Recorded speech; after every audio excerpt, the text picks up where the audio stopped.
Actually, it's the lead play in our offense.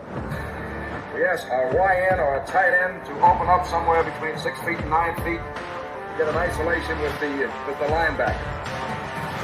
Tell the tackle to take the defensive end if he's over him. If he's not, to drive down on the first man to his inside. If the YN has the linebacker taken out, he cuts inside. If the YN has the linebacker in, he comes all the way around. If you look at this play, what we're trying to get is a seal here and a seal here, and try to run this play in the alley.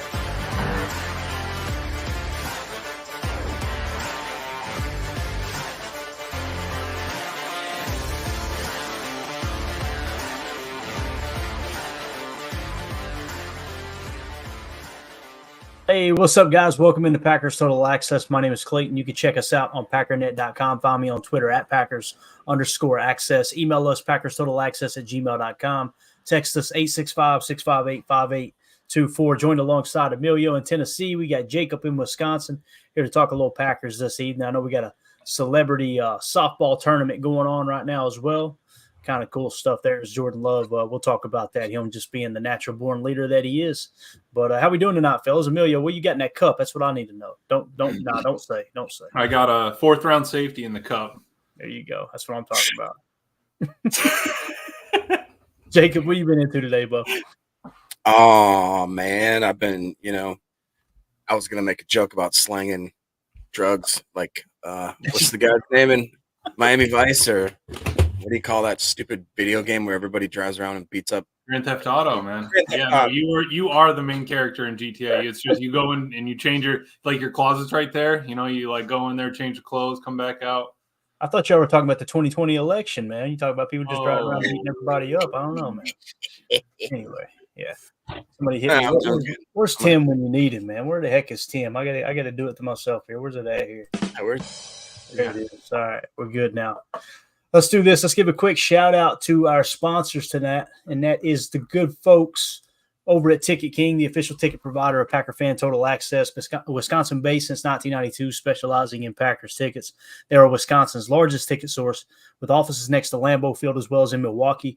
You can click on the link in the video description that'll send you to theticketking.com, where you can register for free as a customer, get yourself ready for that schedule release coming up next week. And like I said, make sure you check with Ticket King, because they're going to be able to save you money on Packers tickets. Go there, compare the prices to some of the bigger name companies. I just about guarantee you they're going to be able to save you some big bucks on your tickets this year. Again, that's Ticket King, the official ticket provider of Packer Fan Total Access. We appreciate them sponsoring the show. So like we said, we had a little softball tourney going on tonight, softball game, if you will. And pretty cool, man. Jordan Love just being the leader that he is, the natural-born leader that he is. Matt Schneidman put a series of tweets out earlier. It says, Jordan Love launched a foundation called the Hands of Love Foundation. Its mission is to encourage kids to participate in sports, bring awareness to mental health and suicide, and unite law enforcement with the community. Love lost his father, a former cop, to suicide in 2013. You guys know both his parents were police officers. I just absolutely love that he's constantly doing stuff for law enforcement, something that's really important to me, along with the military, things like that. Just supporting those who protect us on a daily basis. And just really, really awesome people. I would love to have the opportunity to sit down and have a conversation with Jordan's mom. I bet she's an amazing woman, spending so many years in law enforcement, protecting and serving the community. Matt Schneidman went on to say, tonight's Green Bay charity softball game in Appleton will benefit Love's Foundation. Love and Donald Driver are the hosts, while Jaden Reed, Dontavian Wicks, Bo Melton, Tucker Kraft, and Eric Wilson are other confirmed participants. So obviously this is something that Donald Driver's been involved with for a very long time, all the way back to Brett Favre doing it way back in the day, right? And I think they play at the Timber Rattler Stadium there in Appleton. It says here from Channel 5, Local 5 Sports, says longtime Green Bay charity softball host Donald Driver announced on Friday evening that he's retiring from the event and passing it on to Packers quarterback Jordan Love. So pretty cool stuff there, man. Good to see those two guys together. Obviously, Donald Driver, one of the most beloved Packers in the history of Green Bay Packers, man. Pretty cool stuff, Jacob. Seeing Jordan kind of step up to the plate here, no pun intended, and really, carrying it on, man. All this great tradition that, like I said, I think Brett Favre actually. I don't want to say he started it. I'm not 100% sure on that. That's the first time I heard of this the charity softball game was with Brett Favre. Can you pull that picture up real quick one more time? Yeah, man. Atham says, how many gummies these two take before that picture? I will say, Donald Driver looks like he's like 14, and he's like hanging out with his buddies. And Jordan Love looks like he's like the older guy, like the stepdad. Right. He's got the aviators or whatever you call them. I don't know. Yeah, Driver looks like he's hanging out with his cool uncle, don't he? Yeah. Can we get ice cream? Yeah. What's crazy though, man, Donald Driver never ages. You know what I mean? He looks exactly the way he did when they drafted him. It's just wild. I got a good buddy. His name is Worth Peak. Might be listening to the show. I'm not sure. His wife was here earlier, hanging out at the house with the ladies. But I'll just say it. I'm not politically correct. You know me. He's one of my close friends. Black guy. He always says, Clayton, good black don't crack, bro. That's what he always says. So you love to see it. But what do you think, Emilio, about Jordan Love and this leadership? It's my quarterback. No, Worth's not a quarterback. I think he's talking about Jordan Love. Go ahead. But no, nothing else I can say, man. What a guy. Protect those, that serve for us, right? That's why we can talk every day and hang out and chat and have fun. And, the people that's their job, their life every day. So, thankful for them, thankful for Jordan Love that he has that character, he has that kind of head on his shoulder where, he knows right from wrong, and he's, just ready to help the community and be a better person for it. And that's why we love him. So yeah, it's so easy to root for, man. Exactly. Really this is pretty cool. Cheesehead TV actually tweeted out this video earlier today, or I guess about 40 minutes ago. Here was Jordan Love warming up, and I apologize if it's a little loud. Let me see if I can turn it down just a touch. Jordan Love just taking a little BP here before things get kicked off and going yard. Beautiful day, too. Look at that sky.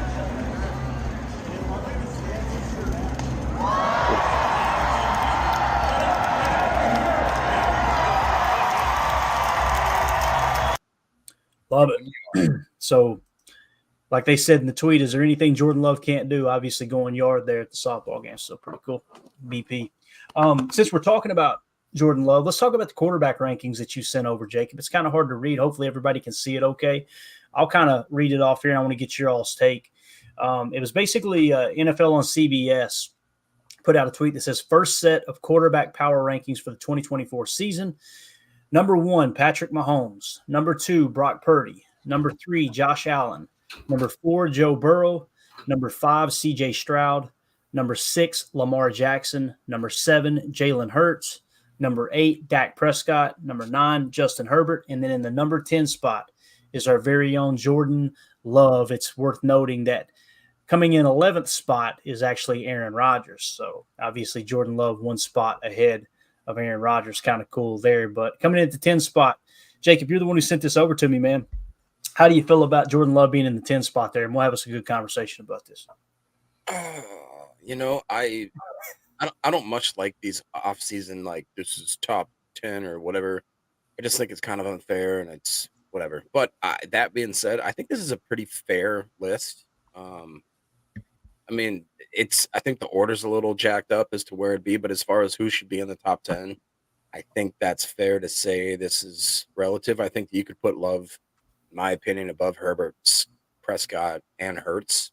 I think he deserved to be right around that top 5, top 6 quarterback range, and that's only because he's not that much of a threat with his foot, or his feet.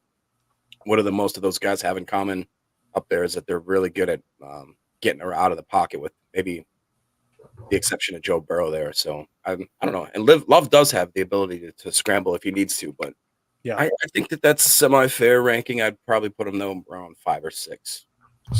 Yeah.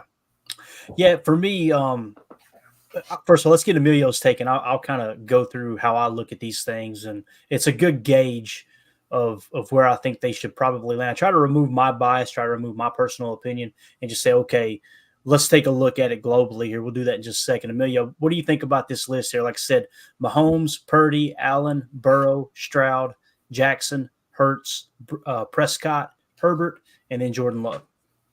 Yeah, his spot's not terrible, but like Jacob said, I'd like to see him a few higher. Let's just, prove it next year. But Purdy being that high is a little rough for me. They just took the two in the Super Bowl and then went from there. Josh Allen, we'll see how he does. Without Stephon Diggs, Joe Burrow's coming back from that injury. CJ's on up and coming. Lamar's still Lamar. Jalen Hurts, Dak, and Herbert. Let's see what happens with them. Dak's still got to get paid. Jalen's still got to make a comeback, and Herbert see how he does with Harbaugh. But I love that. We're to the point where they're actually kind of talking about him. It is CBS, so none of them are going to talk about the Packers. They don't want to talk about it. It seems like, any of the podcasts you come up, none of the national guys want to talk about us. So just let, Jordan Love keep cooking and, show him in the season. Yeah. And that comment that you just had up, Jacob, says fair. I think Respect Orange just said fair ranking. J Love had half a good season. Imagine what he could do this season. There's no indication he doesn't start right where he left off. I think that pretty much explains how I feel about Jordan Love. If he continues to play the way he did in that second half of the season, he's going to be one of, if not the best quarterbacks in the entire league. I really believe that. Now, when we look at this ranking as a whole, this is the way I like to look at this stuff. Now, I'm going to ask you guys this question. If you had to start a team right now, okay, and to me, the power rankings is right now. It's winning right now, right? Who is the best quarterback right now? I'm going to go through this list, and you tell me if you would rather have Jordan Love over this player, okay? Would you rather have Jordan Love or Justin Herbert if you've got to win one game right now? Love. What? Love. Love? Both of you said? All right. Sure. Yeah. All right. Dak Prescott. Love. What do you got, Jacob? Yeah, for sure. I've never been a Prescott fan, but yeah, Love. Are you sure? Here we go. Jalen Hurts. Love. I still go Love, yeah. Okay. Lamar Jackson. That's where I start thinking that Lamar Jackson is that type of quarterback where, yeah, he can just be so dynamic from his feet. I think the problem is Lamar. Like, if we got past Lamar for a second and said CJ and Joe, I honestly would still take Love because of Joe's injury history. CJ's still young and we're not sure where he's heading. But I know we're hung up on Lamar, definitely. Yeah. CJ Stroud. I would take Love over him. I still take Love because in my eyes they're kind of the same player. Just CJ's honestly a little younger, so I might just go with him. If I'm being honest, if I'm a GM type mind. Yeah. Joe Burrow. Love. I'd go Love. Yeah. Really? Wow. Josh Allen. I don't know. What's crazy is the first one y'all are hesitant on is the one I would say, I would take Love over Josh Allen. He just turns the ball over way too much for me, man. We've had one of those before. We can make it work. Brock Purdy. Definitely Love, dude. Yeah, Love. Right. I don't even get the whole Patrick Mahomes. That's a toss-up. I'd go Mahomes still. You gotta. Yeah, so if I understood correctly, they're asking you guys that question. You guys think Love should be right around the 4 spot. Yeah. So for me, if I'm answering the question, I'm taking Justin Herbert over Jordan Love. Okay. I'm taking Jordan Love over Dak Prescott. I'm taking Jordan Love over Jalen Hurts. I'm taking Lamar Jackson over Jordan Love. I'm probably taking CJ Stroud over Jordan Love, to be honest with you. I'm taking Joe Burrow over Jordan Love. I'm taking Jordan Love over Josh Allen. I'm probably taking Jordan Love over Brock Purdy, but in my opinion, I think it's a lot closer. I hear a lot of Packer fans that are like, Brock Purdy's trash. Jordan Love's better than Brock Purdy. I can't get to that point just yet. I see why you would start to lean in that direction because those last 9 games were just unbelievable, man. And Brock Purdy, again, you've seen his bad play kind of show up in the second half of the season there, or at least in those last few games, seems like he struggled quite a bit. And then Patrick Mahomes, I'm taking over Jordan Love. So if I included Brock Purdy there, he's going to rise up about 4 spots for me. So that put him in about the 7th spot, 6 or 7 spots where I would have him. So, and that's where Jacob had him before, we went through that. Yeah. Yeah. I think a lot of this, though, is because what have you done for me lately kind of stuff, and people have a certain memory stuck in their head. Like people forget how close the Packers were to winning that game against the Niners, man. And if we pull that out, I think that the whole Love versus Purdy debate, when Purdy being looked at as a top 3 quarterback, I think that nonsense goes away very quickly. And what Clayton just said, Purdy seemed to fall off as the season went on, whereas Love, without a doubt, got better and better and better and better as the season went on. So, yeah. AFM in the chat said Burrow over Love. Wow, Clayton. Love hasn't made it to a Super Bowl yet, boys. You know, Love plays behind one of the best pass blocking offensive lines in the league. Joe Burrow got his ass kicked the first 2 years in the league, right? I don't think of all of them that you would pick, AFAM, to go, oh, no way. I would have thought that was the last one, to be honest with you. Well, you got a disco going on over there? The M18 needs a battery change. I love it. All right, let's see what else we got going in the chat here. Packer Up says Mahomes, Allen, Jackson, Burrow, Stroud, Love, Purdy, Hurts, Herbert, Prescott in that order. I could see that. I don't have any qualms with that. Yeah, that puts him in what, the 1, 2, 3, 4, 5, 6 spot. Yeah. Yeah, I think we've been anywhere from 4 to 6 would be a decent spot for him right now. Yeah. Let's see here. APM says Stroud's going to be top 3. Yeah, man, he played so good. So good. John in the chat says flip Dak and Jordan drop Purdy to 13, so Jordan 7. All right, got Jordan the 7 spot there. Bring Aaron in the top 10. Yeah, there you go. It's crazy though, because back in the day, wasn't it just, top name, quarterbacks at the top no matter what, even if they had a bad season? I gotta change that. But that it would be like Peyton, Peyton, Rivers, Breeze, Rodgers sort of thing, no matter what happened. So it's just kind of crazy how everyone's starting to, change their tune. Is that light powered by Milwaukee Tool? Right. We'll go put the 8-0 in there. There it is. CJN says Love over Allen all day. And I would say you and I, CJN, are going to catch some hate for that, but I really feel that way, man. Allen, I know everybody likes to pretend like, I don't want to say pretend, I don't want to sound condescending. Many people say that Josh Allen is a truck and not, he's pulling, he's a tractor. He's pulling the trailer. He's pulling the team. I watched many games where he threw the thing away, man, just making stupid decisions in the fourth quarter when you already had the lead.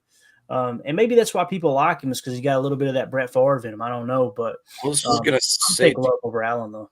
Do you remember, Josh Allen was very bad his first year, and then all of a sudden he got this, renaissance of being, he's such a comeback player, and he's the only one that's ever got his, horrible start recorrected and blah, blah, blah, blah.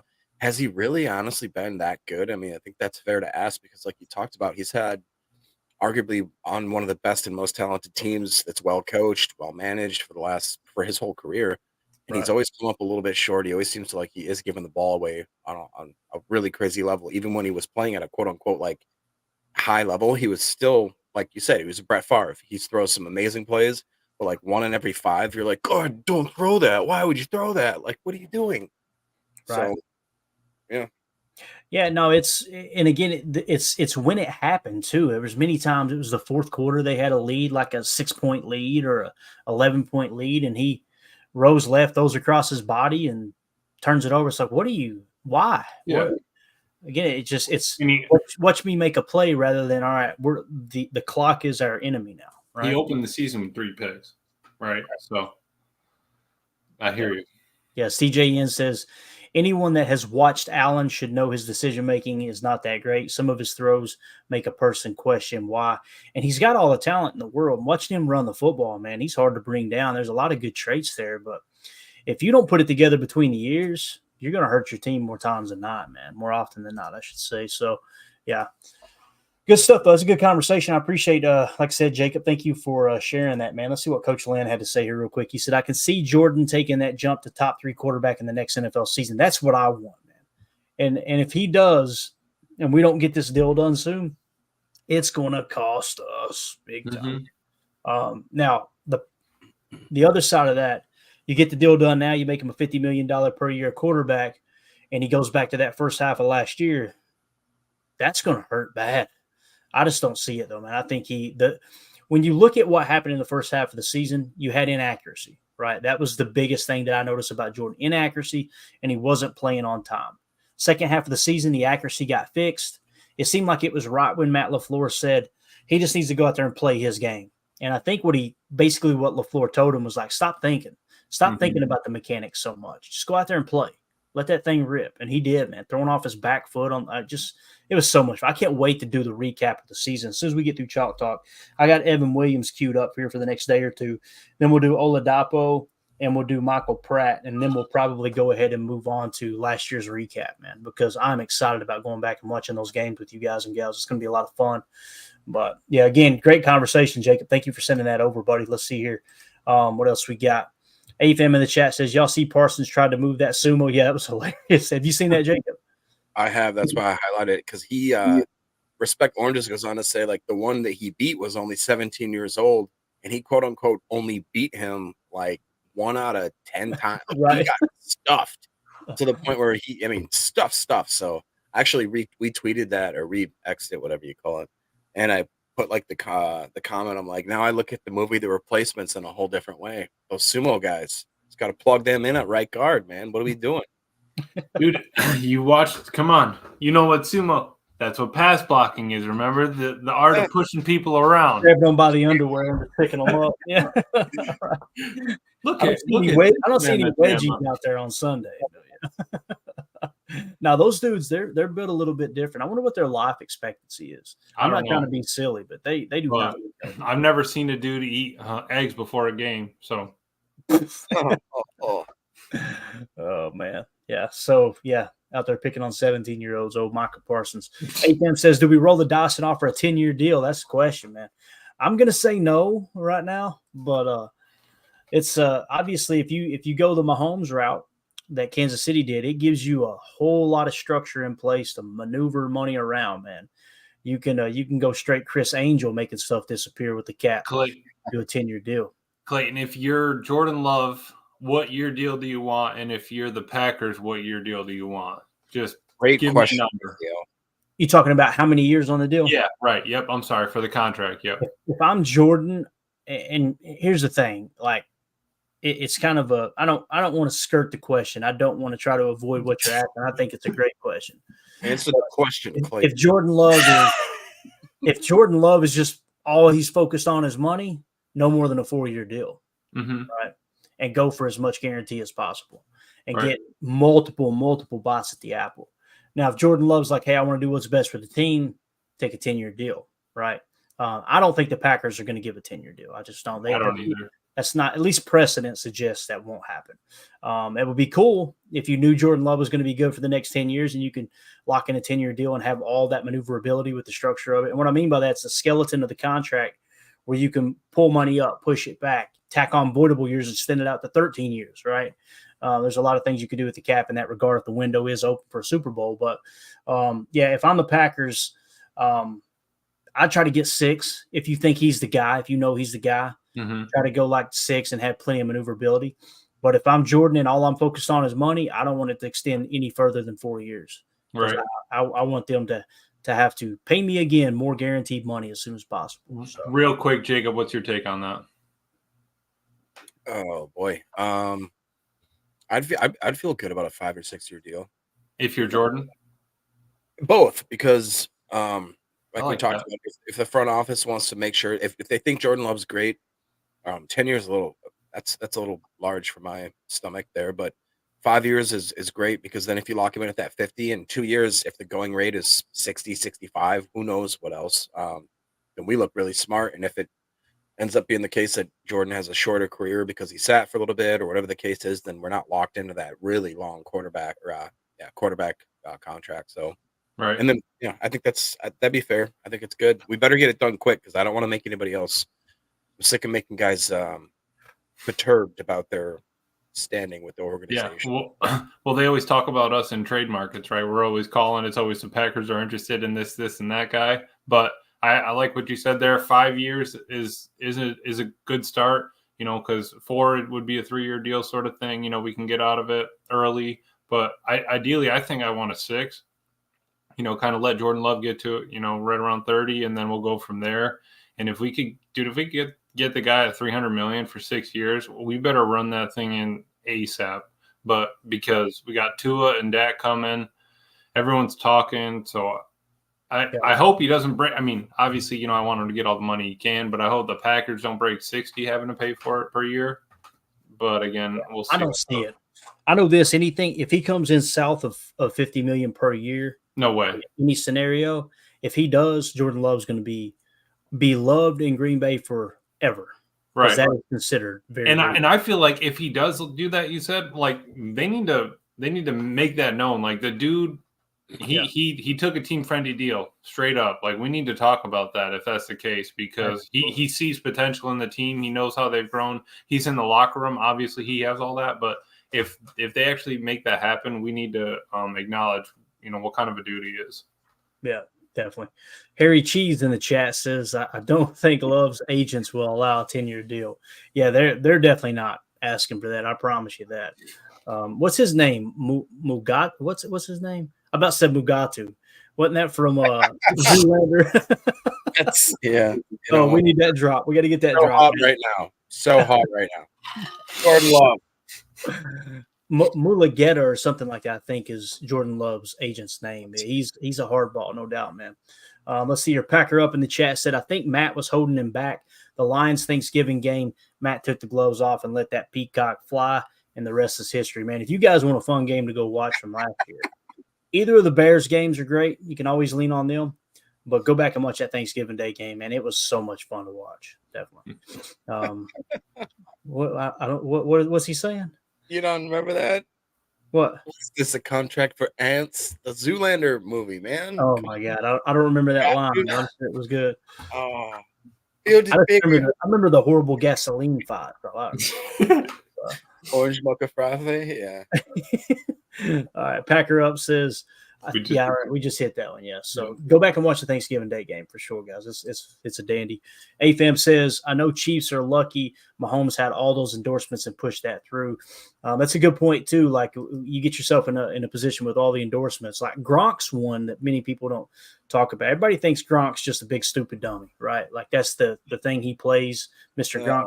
That dude didn't spend a dime of his game checks while he was in New England. He lived off endorsements and banked everything. And he's actually, if you get him out of the Gronk mode, dude is like, he's crazy savvy. You're talking about having a ton of common sense, what we refer to as street sense, street smarts. That dude's got it, no doubt about it. Joe, let's see, Coach Lynn in the chat said the more the better, 7 to 10 year deal would be great. Absolutely. Ron Sanville says Jordan should take 5 years.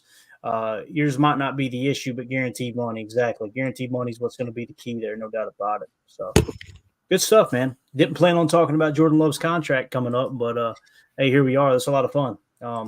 Let's see what else we got here. Make sure we didn't miss anything. We hit the quarterback power rankings.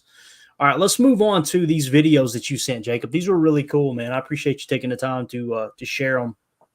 Packers.com put a couple of videos out, part 1 and part 2, and it's really kind of deep dive of Larry McCarron with Brian Gutekunst and them preparing for the draft. And I believe they're actually sitting in the draft room. So you got to tip your cap and give a lot of credit to the Packers media team because they're starting to churn out content that's really, really interesting, right? I wish they would have had cameras in the draft room and give you kind of more of a behind the scenes. But this right here alone, the Packers are so secretive in how they do business. This is a big win for us Packer fans. I thought this was a really cool video. Again, Jacob gets credit. Thank you for bringing it to my attention, man. Let's go ahead and hit part 1. We'll react to it, then we'll play part 2 and react to that. Here we go.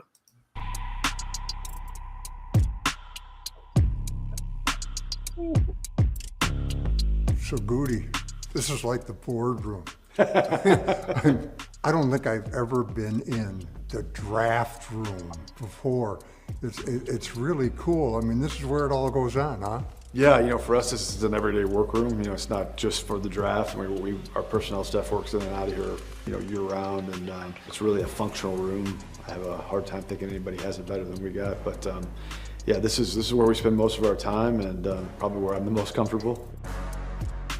Now, you drafted 11 players, and history says most of them will make the team. Now, you've said we're not out to be the youngest team in the league every year, but you do want to be green and growing. Could you Explain that. Yeah, I think that's an old Paul Brown term, if I'm not mistaken. I think I heard that somewhere, but I think you have to. Paul Brown, man, one of the founding fathers of the National Football League. That dude's quarterback got his face broke in a football game. So he got with an engineer and they came up with a pinky-sized rail, protective railing to go around the helmet, which is now known as the face mask. Paul Brown actually had the patent. He owned the patent on the face mask for a long time. He was also the first head coach in the NFL to use photographs from the top of the stadium. He actually paid a kid in the stadium one time to run the Polaroid pictures down to the sideline as they were taking pictures of what the defense was doing. And he paid this kid like a couple bucks. All game long, he was running to the top of the stadium and back down, bringing those down. I believe he created the very first radio in the helmet as well. Paul Brown is just – the Cleveland Browns are named after Paul Brown. They were his team. And obviously Cleveland, I think it was Art Modell came in and took over Cleveland. He fired Paul Brown, and Paul Brown went on to coach the Cincinnati Bengals, and with a young offensive understudy that obviously went on to have a great head coaching career. His name was Bill Walsh. So Bill Walsh comes from Paul Brown's coaching tree, and Paul Brown revolutionized the game of football. So it's pretty cool that Goody's quoting him. That's awesome. Keep growing, and you have to keep getting better. And in the National Football League, for players, obviously, there comes a time where maybe that is tough just physically, when you get to a certain spot in your career where it's tough to do. So we want all these guys to continue to grow, to continue to get better. I think the best way to do that is to have competition within the rooms. I think competition brings out the best in all players. It really allows the cream to rise to the top. So I think that's kind of the idea. We want to be explosive, fast, and have guys that still have something left in the tank to get better with. And I think if you have that, it's going to bring out the best in the entire team. Pressure from the back. Edgerrin Cooper. Brian, I'm excited to see Edgerrin Cooper in pads. Is that excitement justified? Yeah, I think seeing all these guys in Green Bay Packer uniforms out on our field is something that's a little bit like, Christmas Day for scouts, right? This is a very exciting time for all 32 teams because there's a lot of hope. And obviously, if you pick guys in the draft, you felt good about them. We brought a lot of speed and athleticism to our team through this draft, and certainly Edgerrin is going to be right up there. I mean, his length, speed, and his playmaking ability is, once he gets into our defense, understands it, and, in his comfort zone, it'll allow him to make a lot of plays for us. Edgerrin Cooper gets the sack on 4th down. The three safeties, Bullard, Williams, and Oladapo, play the same position but different guys. Does each one have his own hole card, shall we say? What differentiates the three? They're all very aggressive downhill players that will hit you, and I think that's certainly something we were looking for. In Williams and Bullard's case, I think they have a lot of flexibility within playing slot and nickel, as well as safety. They both can play in the post. They both can come down and play in the box. Oladapo's a little bit more of a traditional, free and strong safety. He can play both of those. I think if he comes down and plays in the nickels, will be a little bit more like a big nickel Sam linebacker, a real linebacker type. And I think all three of them have exceptional ability to play on teams as well. So they're very versatile in different ways, but I think they're all going to have an opportunity to help us in more than one way. And picked. Bullard has it. In your evaluations, do you feel a responsibility to uphold the culture that you have in your locker room? Because it is exemplary. Do you feel like a responsibility? We need to keep this going. Absolutely. I think it's one of those things that your culture in your locker room is going to come from your players. I think who you put in there, particularly when you have a strong culture like we do, I think it's only fair to those guys that the guys you bring in there are that way as well. Certainly we want to keep that going. Every year it's a little bit different and it can change, but it's going to change with the kind of guys you're putting in the locker room. There will be adversity in an NFL season. There always is. And I think one thing that was really good to see from our team last year is when we hit that adversity, how they came together, they didn't go apart.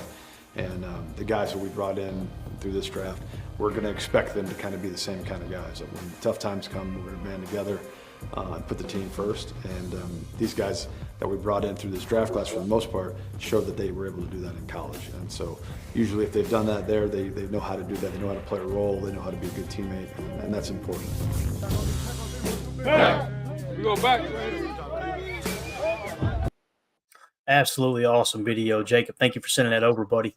Takeaways, man. You're the one who sent it over. What do you come away with there, man?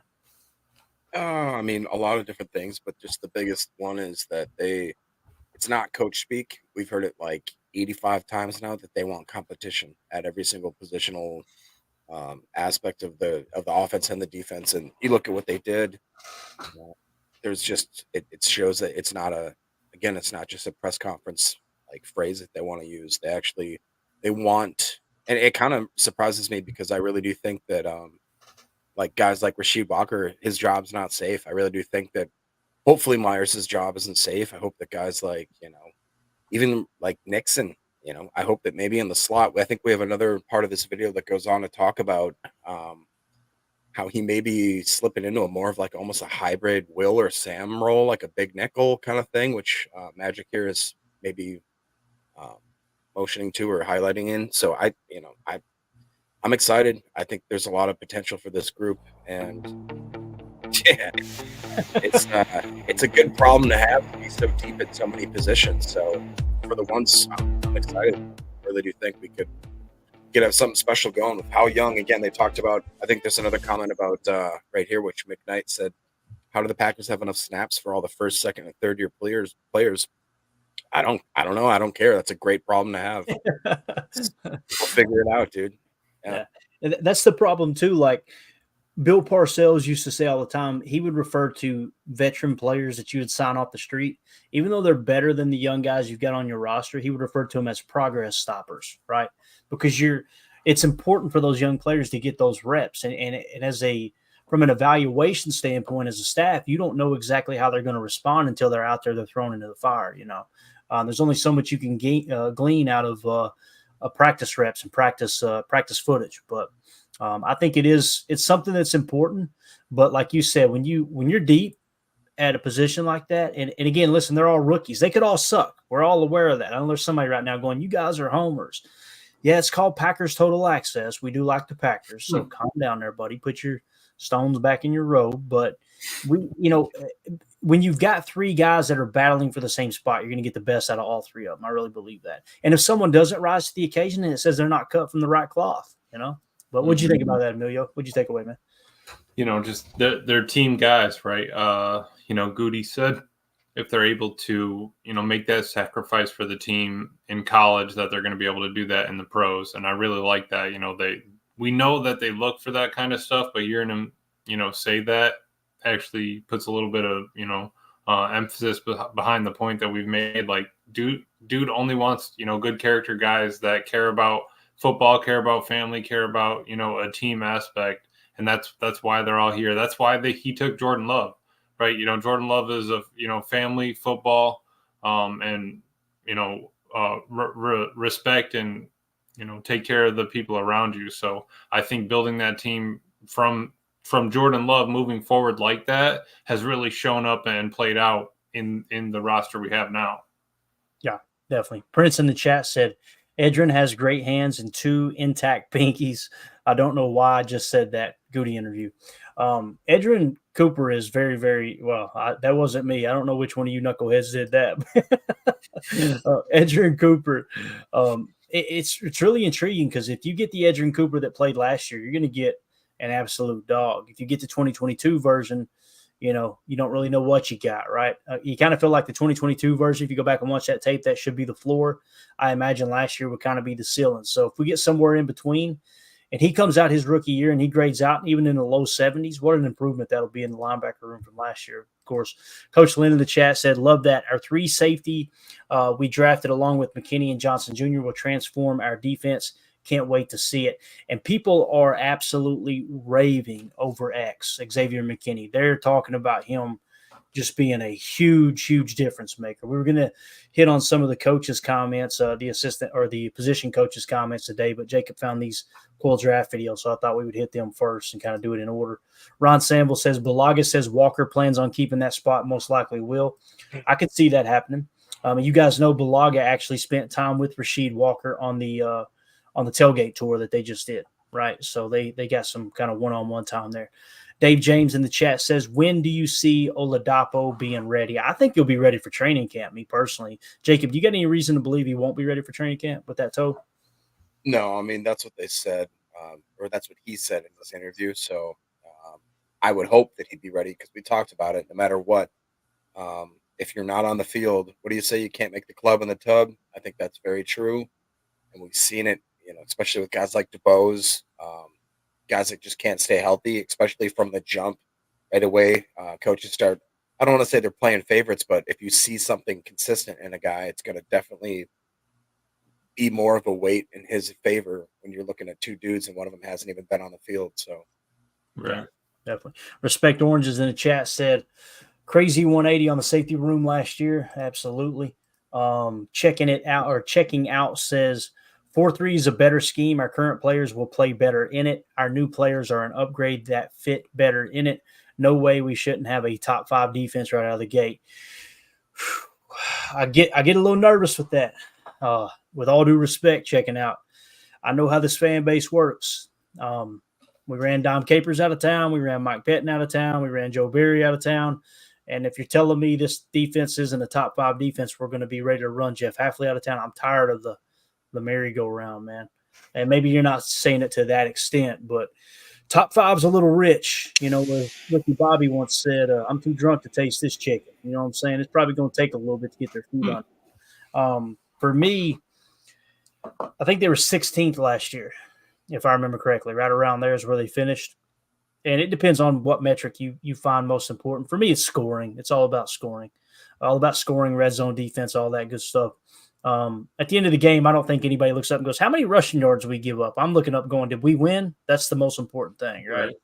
So for me, if we can be a top 10 scoring defense, then we're good. I'm happy, right? When you say top 5, if you're talking about overall performance, overall yards or what have you, I'm not expecting that much of a jump, but maybe I'm underselling them here. What do you think, Jacob? Would you be do you think they should have a top 5 defense?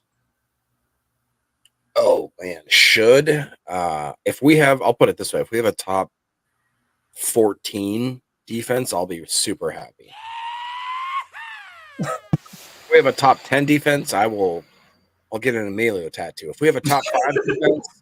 With a sombrero. Now they're going to hold you to it. Top 10, man. That's all it takes. By January next year, Jacob's getting Emilio across on the side of his neck. No regrets. No regrets. Yeah. Let me put that on the ticker real quick. Hold on. Oh, no. So if they have a top 5 defense, is that what top it is? 10? All right. Really? All right. I know. That's why I was saying. I said 5. My 5s sound like 10s. We'll give them top 5. We'll give them top 5. Let's go top 7, right? Top 7 scoring defense. I'll get – this is good podcast right here. I'll get Emilio tattooed on your left butt cheek. Sure. All right, there you go. Butt cheek. That works. Keep talking, Emilio. Don't let this. I'm just wondering what's going to happen. Hi, I'm Date Mike. Nice to meet me. How do you like your eggs in the morning? That's foolproof. Because what if the girl's like, who's Emilio? I'll be like, that tattoo artist misspelled Amelia. Oh, great! Yeah, that'll save the day. You know what I mean? And she'll just be like, "Oh yeah, and you didn't get it fixed." And I'll be like, we got the updated. Who? We get the updated ticker now. Costco has some good tequila, Coach Lynn. It's 2024. You don't know what I meant. PTA Jacob. And if the Packers have a top 7 scoring defense, I'll get an Emilio tattoo on my left butt cheek.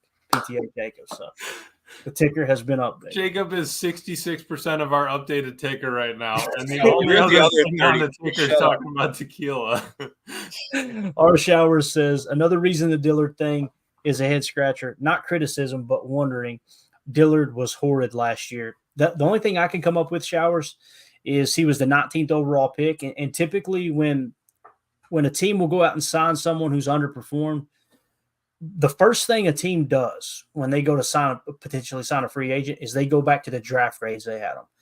because most of these front offices, they think we can make that player, like we can use him right, we can use him correctly. If they had a grade on him, they felt pretty convicted. Hey, this guy is this good, right? Whether it's worthy of the top 10 pick, worthy of a top 20 pick, worthy of the first 3 rounds, whatever it is. You may look at the tape and go, hey, look, yeah, they didn't utilize him in a proper way, right? So that could be the case. Now, I know I've heard something that Dillard said he's a tackle, he's not a guard. You need to suck it up, Buttercup, because you stunk really, really bad so far. If I were you, I would come in going, hey, I'm willing to play wherever. I just want to be on that field. That's, to me, I didn't personally hear him say that, so that might be completely inaccurate. But I know I heard a couple of people talking about that. That kind of, slow your roll there, bub. You haven't played that good yet. So it's kind of how I see that.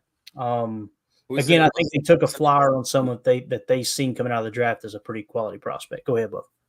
No, I was just gonna say for Dillard. I mean, I want the guy to do well, but I think was it The Rock? I know the chat will let me know right away. Was it The Rock that said, "No, you're rolling. Shut your mouth." Just saying. To the millions and millions of Dillard. Here we go. All right, let's do this. Let's get to the final video. We're at the 45-minute mark. This is part 2 of that draft video that the Packers put out on Packers.com. Make sure you go to their Twitter page and retweet it, all that good stuff. Give it a like. Let's show support there. Again, got to tip your cap to the media group, man. They're doing a great job over at 1265, putting out a little extra content. So, and again, everybody in the chat was like, man, can we clear up that draft board in the background? If I know Goody, that was probably an inaccurate draft board anyway. They're probably putting up false information. Yeah. They slap up that fake board real quick, right? It's like the Bat Cave. He claps his hands and the real board rolls down. You know what I mean? That type of thing. It was a board from 2 years ago. He's rolled that one back out for him. Yeah. Right. All right. Here's part 2 of the this Goody draft sit down here with Larry McCarron. When you look at the just completed draft, you've had some time to digest it, shall we say. What do you think? You know, I think I'm really excited about it. I mean, a lot of the things we were able to do through this draft really matched up with some of the needs our football team needed. Now, these guys got to come in and they got to buy into our culture, work, become a really good team member and put the team before themselves and learn how to be professional football players. So there's a lot of work to be done, but I really feel that all these guys that we selected, and history will say that not all of them are going to make it, but I feel all these guys have an opportunity to be really good players if they buy into it, and that's exciting. I think they can become valuable members of our team one way or another, and I do think that they're good culture guys that will fit in, so I'm excited about that. I thought it was interesting when you said over the past couple days, no, you don't draft for need, but subconsciously it may enter into the equation. Could you talk about that a little bit? We put our scouts out into the world, so to speak, to go to these schools and start to look at players. We're specifically scouting for the Green Bay Packers, not the National Football League. So when they put grades on players, they're grading them for us, not necessarily for the National Football League. So I think sometimes they're very well aware of our team. We study our team a lot. We talk about our team, where it's at, where we need to get better, where we need to get stronger. When you're specifically scouting for the Green Bay Packers, I think sometimes those needs are baked in there because you're comparing players that are out there, whether it's in the free agency market or whether it's in the college draft, to how they'll fit with the Green Bay Packers. And if you have certain needs or maybe places where you need to get stronger, I think it just kind of gets baked in there a little bit to how you build your board. Over my time, I've seen that match up a little bit, and it certainly did. Brian, in the 21 draft, 5 quarterbacks were taken in the first 15 players. 4 of those quarterbacks have already been traded for a day 3 pick. Nothing against day 3 picks, right, but they're not the top run, okay? Why has Jordan been able to succeed when so many people at that position don't? That's a great question, and there you know better than anyone how hard it is to play that position in the National Football League. The amount of processing and things that happen pre-snap and then everything that happens post-snap, there's just a lot that goes into it. We've had great fortune to be able to sit him for 3 years and allow him to grow into that spot, but you have to give him a lot of credit, the work that he's put in. And then when the opportunity came, not only was he ready, and he seized it. But even through the adversity, he didn't let it bury him. You know, he came out of it the other side. And that's a credit to who he is and how hard he works, and what, quite frankly, the team around him and how they believe in him. So again, it's an inexact science, this thing, the draft, and when you're picking players, it's a lot for a quarterback. It's a lot put on his plate. And to see kind of Jordan where he is right now, and there's going to be new challenges, and there's going to be more put on his plate as he goes forward. But certainly what he's done so far since he's been here gives us a lot of confidence that he's going to be able to tackle those challenges. Last thing for you, the biggest challenge facing the 2024 Packers. Yeah, handling success. You know, I'd like to think that the way last year ended was positive. We didn't finish exactly how we wanted it to, but there's going to be new challenges moving forward, and some of that will be handling the success and staying together as a team. So tough to predict what's going to come at you, whether it's injuries, you know, different things from inside your building. But these guys sticking together through the ups and the downs is usually the challenges that you have to get through to have a successful season. Love another awesome video. I love what he said there, that these guys have got to come in and learn to be pros, right? They got to come in, and you could tell that what Goody does with the type of players he drafts, he likes Senior Bowl guys, he likes team captains. The first thing he's doing, Emilio, is trying to protect that culture in Green Bay. Yep. I mean, like I said before, he built it with Jordan Love, and all he's trying to do is protect it ever since, right? He took that GM spot, and he's ready to keep the Packer way going, but also bring in athletes that want to play football, that want to bleed for the green and gold. Basically, is what he's asking them. And putting them first and learning how to be a pro is definitely a key aspect to that. But I just can't, I'm so happy that we have Goody. You know, everyone, doubts him, puts him down. Compared to some of the other GMs out there, dude, I mean, some people just can't even put a draft together, can't even, like we saw the clips of the scouts. The scouts are scouting for Green Bay.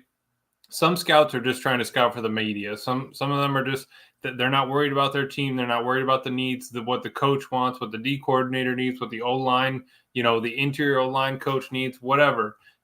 So I'm happy that from the ground up they have it set and right, and soon people are going to be watching us, right, and taking notes.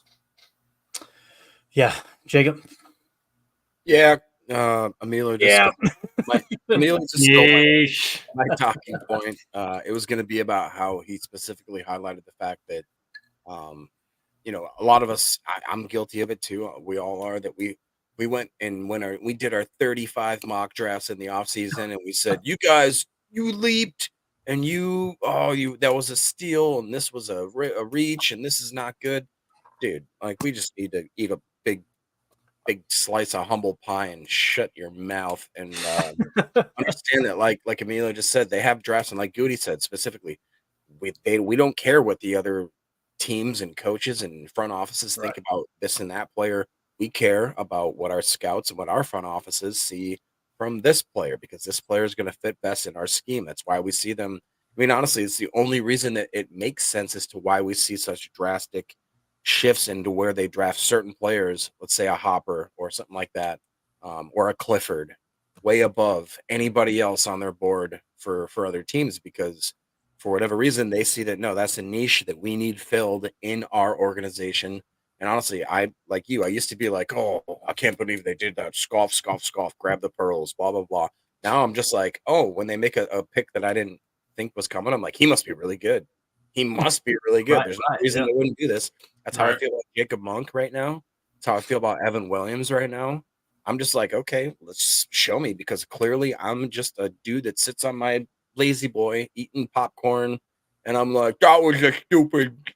I don't like that pick. What was he thinking? We need to take a step back and chill. Especially, I mean, even people I love, my brother is the worst. He's texting me going like, who's this guy we drafted in the 4th round? I'm like, bro, you whatever.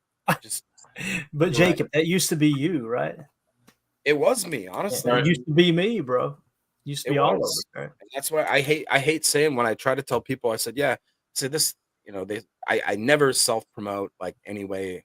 If I always say it's Clayton's podcast, it's not my podcast.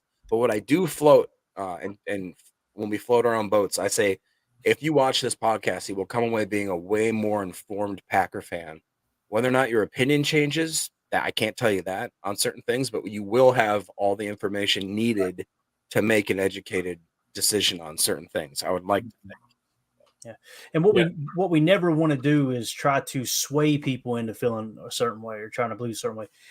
The second that we start doing that with listeners, then we stop learning.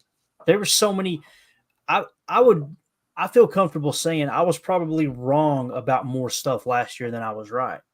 And that's the whole goal, is like to try to keep up with what's actually going on the field, off the field, everything. Right. That's just, I don't know, man. And Clayton, we're not out to be right every time, like you said, right? You know, we're trying to learn with the chat. I mean, how much information do we get from the chat daily? You know, they keep us in track online. I mean, I got the 4th round safety in the cup. We need to figure out what's going on here. But I like what Harry said here. You know, you can't judge a draft until at least 3 years, you know, after. And I was listening to Lombardi, and that's kind of what he was saying. You know, how can you go back and say right after a draft it was an A, B, C, or D when you have no idea what these guys have done? And then by the time you read their names off 3 years later, you don't even remember half of those guys. I mean, 2/3 of them aren't even, you know, first-round talents. 2/3 of them are on practice squads. So I like that point. And exactly, I think we can, you know, now start to look at goodies moving forward. But you always have to put a name to a draft pick, and you can't judge drafts right off the rip. Yeah, dude, it was hilarious, Jacob. The GM shuffle with Michael Lombardi today, the pod that dropped either last night or today, he went back and read off the grades from like 2021 or whenever it was. And he read off Mel Kiper's grades. And it was like a B-, right? They gave a B-. And then he read off the draft picks. And it was like, I don't know any of these. Like, they missed on every single draft pick, and they'd be like B+. What? Yeah. Like, it's wild, man. Who in the hell is Mel Kiper anyway? That's all Lombardi was saying. That needs to be on the ticker too. Just who the hell is Mel Kiper anyway? In a way. So, anything else you guys want to hit before we get out of here? We're at the 56-minute mark. I will just real quickly, I came across, I don't know if you'd call it a clickbait article because it did apparently happen. Jason Vrabel, the wide receiver coach, was asked about whether or not Christian Watson is good or bad or anything like that. Something in the chat. No, as soon as I heard his answer, I went, "Oh God, Jason, you just stepped in dog crap, bro." Well, I mean, you guys can take it over. I was going to ask, what do you thought about that? Yeah, whenever you're talking to the media, you're talking to the team, right? So think of this is, and I could be completely out of pocket here. And Amelia, I want to get your take on it. And I'm kind of paraphrasing. I didn't prepare with the exact quote, but he essentially said, yeah, what Christian's got to do is let us know if he feels that hammy bothering him, then we'll give him all the time off that he needs. So what you just said to your team is, if you're not 100%, we'll play it soft. You can just not practice. Don't worry about it. That's the way I take it. Because, again, anytime, this is Bill Walsh 101, Brian Billick 101. Anytime you've got a microphone in front of you, you're not speaking to the media. You're not speaking to the fans. You're speaking to your locker room. And that really did kind of go, man, what are we doing, Jason? And, again, you may feel that way, but you can't say that out loud, man. You can't. That's, Emilio, that's like saying, you've got 10 employees, right? And one's got a bellyache. Yeah. And that's like basically, hey, everybody here, I want everybody to know, if you got a stomach ache, everybody can go home. Don't worry about it. It ain't a big deal. Don't worry about fighting through it. Don't worry. You know what I'm saying? It's just, maybe I'm too much of a hard ass. I don't know. But that stuff, as soon as I heard it, I went, oh, Jason, what are we doing, bub? Yeah. What are we doing? So like you said, I haven't heard it directly. From what you said, I 100% get that point. Exactly that. The only thing, if I would, maybe push back or give Jason a chance is, hey, we're just talking about what happened last year. Like if Christian had told us that his hammy was bugging him, let's get him better. Let's give him some more time off. But I don't think that moving forward, hopefully it's not an issue with, new strength and conditioning, all that. But I don't love that, like you said, but sometimes it happens where, players get special treatment, help in this, and that. And if he maybe thinks that, you know, Christian's is that special player, I don't know. It's a tough ask. I don't like how it was said, if, you know, that's kind of the paraphrase, but and he didn't mean it like in a negative. It's just right. Hey, listen, I've said a bunch of stupid stuff in my life that I went, yep, probably shouldn't have said that. I'm sure he feels like that. I've said a bunch of stupid stuff on this podcast. I mean, what like I think he was on the left butt cheek. Exactly. Yeah. Now it's on the freaking Chiron. So I think that if you actually like, I'd even give him a bigger leeway than Emilio did. I would honestly say he was trying to just save the player in his mind. He didn't want to create any more drama, and in trying to be so overprotective, he said something that was kind of like stupid, something where it was like, oh, which that's what you say. Like when you really don't have something to say, you end up just trying to fill time. Right. And like, you know, you just all of a sudden say something that's so stupid that you're like, that completely made me look worse than what I was trying to not do before. And I will say one thing is that he went on to say that like Watson looks great as of now, that he looks healthier than he's been since he's ever seen him, kind of thing. So I really do think, and to the credit there, Watson is a freak. You guys forget, we talked about Jordan Love in a span of 8 games. Unreal he was.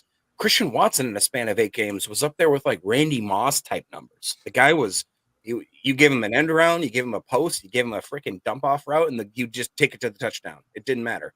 Right. And he would outrun everyone. And that was when apparently he was still dealing with like hamstring issues. He wasn't even 100%. And if you go to the bloodline of that, you know, he's a fun follow. Mr. Watson's dad, apparently today he benched 335 14 times. Oh, right there, baby. No spotter. Like spotter. All right. But to Jacob's point, Clayton, I ate 3 cannolis in 10 minutes with no dude, I ate a lot of pasta. Dumbbell, 3-ounce curls over here, Clayton. But to Jacob's point with that, you know, Christian being that, you know, taking the top off, and when Lombardi was talking about not having that number 1X, do you think that not having a number 1X, all we need to have is a speed dude that's able to take the top off? If you can't have that number 1, do you need that speed to take the offense to that next level? Yeah, and you know, it's a great point. It's, you know, obviously it's not Randy Moss type stuff where they're you know, playing too high shell and bracket covering him, you know, whether it's lower inside to outer up top type thing. But like you said, at the bare minimum, what it forces corners to do is play off, right? And when they play off, guess what? You throw in a choice route into that boundary X of, hey, look, if they're 8 to 10 yards off, take this thing to 11 yards and run a dig, and he'll be open every time, right? Those little things just in the isolation game itself are really, really effective with someone who can take the top off a defense for sure. There may come a time where they start to bracket cover. There was a time when defenses didn't respect Christian Watson's speed, and I challenge you to go back to 2022 and watch the Dallas Cowboys tape. When he burns him off the line, that's when it all started. And it's like, okay, now guys started to play off like this dude. It more so than his speed, it's his stride length. He's got long legs. Right. And that's something that Greg Cosell talks about a lot, stride length. And he doesn't need to be Devontae Adams if he has that type of stride length, that type of speed, because he still can create a double coverage or a shade over sort of scenario, even with just being that athletic. Yeah. Absolutely. Mick in the chat says Musgrave runs very fast too. I'm waiting for Musgrave to start getting flexed out. If we have to go 12 personnel, if you get a little banged up at receiver and you want to lean on 12 just a touch and keep guys fresh, go 12, attach Tucker Kraft, flex Luke Musgrave out at the boundary X, and now you're going to really get into some cool stuff.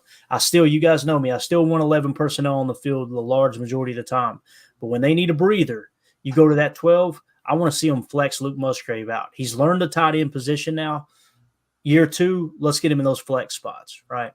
That's what I want to see for sure. So we better wrap this thing up. We're at the hour 4-minute mark. I want to thank everybody. If you're watching here on YouTube, do us a big, big favor. Hit that like button for us so other Packer fans can find this channel and find this content. Also want to give a quick shout out to our newest Patreon member of the PTA Posse. Really, really cool community we're creating over there, and it's all because all you guys and gals that are contributing. Mr. Paul Grant. thank you for joining our Patreon group. We'll make sure you're entered into the giveaway coming up during the schedule release show next week. We're going to be giving away an autographed football. It's autographed by the one and only, rest in peace, Mr. Paul Hornung, the golden boy from the Vince Lombardi era of the Green Bay Packers. That was donated by Jacob and Jacob's father. Appreciate you there, buddy. So what we're going to do, anyone who is a member of our Patreon group, we're going to put everybody's name on a wheel, and we're going to spin it live on the show when we do the schedule release, and whoever's name it lands on will win that autographed football. I know, I think it was Joe. I don't want to get it wrong here. Actually, was chatting with him earlier today. Joe Montana. No, not Joe Montano, Jacob. What's wrong with you? The catch. Yeah, so Mr. Joe Stadler was the guy the listener who won the autographed Paul Hornung jersey that just got mailed out here recently. So he should be receiving that by Monday. And he was just a Patreon member. Like I said, it's a way for us to give back to you guys and gals that are supporting us. We really appreciate y'all being part of the Patreon group. We also like to get direct feedback in the Patreon group too. It's a way to incorporate y'all into the show. It's kind of replaced the super chat feature here on YouTube for us. Kind of cool. So yeah. Well, that being said, I'm sure something happened bad in the chat with the way y'all are acting. So we'll go ahead and get out of here. Jacob, just dad humor. Nothing bad. All right. Okay. Emilio thinks pickles come from a tree. Got it. I'd be surprised when I'm out there to pick them when there wasn't none there. Oh, right. See, this is when it goes off the rails. We'll be back tomorrow night, 7 p.m. Central, 8 p.m. Eastern for another PTA Live. Then we're going to be doing a Good Morning Lambeau Sunday, and we'll also do a show in the evening. So we'll see what kind of comes down the pike. We may do Chalk Talk Evan Williams tomorrow night, or we might just go ahead and do just a regular show if we got some news dropping. Because, again, I think it would be smart for us to hear from those assistant coaches, from those positional coaches. That might be what we do tomorrow, and then maybe Sunday we do the Chalk Talk. So go ahead, Jacob. What's on your mind here? No, I was just going to ask, so you're doing a morning show tomorrow? No, on Sunday. Yeah. All right. I can't do tomorrow night. I can't do Sunday night, but I can do the mornings. All right, cool. Yeah, Clayton's going to get out of bed tomorrow. On my knee. I don't want to bore everyone with my work situation right now, but Emilio knows all about it, man. We've gotten rain 5 days this week. Yeah. All the landscaping's backed up. People calling. It's like I just want to crawl into a hole and do a podcast. That's it. I just want to talk ball. That's all I want to do. But all right, we're out. Emilio, Jacob, thank y'all for hanging out with me, man. This was a lot of fun. Appreciate y'all and your time as always there. And yeah, let's see here. What else do we got here? That is a possum in a dumpster. That ain't the one. Those of you listening on the pod. Thank you for making us a part of your day. As always, let's go out and be the change that we want to see in the world. And go Pack Go. The power sweep. Actually, it's the lead play in our offense. Yes, a YN or a tight end to open up somewhere between 6 feet and 9 feet. Get an isolation with the linebacker. Tell the tackle to take the defensive end if he's over him. If he's not, to drive down on the first man to his inside. If the YN has the linebacker taken out, he cuts inside. If the YN has the linebacker in, he comes all the way around. If you look at this play, what we're trying to get is a seal here and a seal here, and try to run this play in the alley.